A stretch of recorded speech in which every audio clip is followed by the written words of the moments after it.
तू जो आसमान पर है, तेरा नाम पाक माना जाए, तेरी बादशाही है, तेरी मर्जी जैसे आसमान पर पड़ी होती है जमीन पर भी हो। हमारे रोज की रोटी आज हमें दे, और जिस तरह हम अपने कर्जदार को बख्शते हैं, तू हमारे कर्ज मत बख्श, हमें आजमाइश में न करने दे, बल्कि बुराई से बचा। आमीन। सलाम मरियम, उठ फजल, खुदा तेरे साथ है, और तुम मुबारक है, मुबारक है तेरे पेट का फल यीशु। ऐ मुकद्दस मरियम, खुदा की माँ, हम गुनहगारों के वास्ते दुआ कर, और हमारी मौत के वक्त में। आमीन। हम दुआ मांगे। प्यारे खुदा, ये बच्चे बपतिस्मा के जरिए नई जिंदगी में आए हैं, अब ये तेरे बच्चे कहलाएंगे। इस्तिकाम के साक्रामेंट में ये तेरा पाक रूह हासिल करेंगे।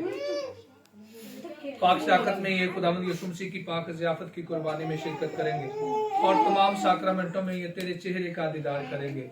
इन्हें बरकत अता कर, इनके वालिदैन को बरकत अता कर, ताकि ये मसीह असूलों और कवानीन के मुताबिक जिंदगी गुजार सके। मसीह खुदावंद के वसीला से आमीन।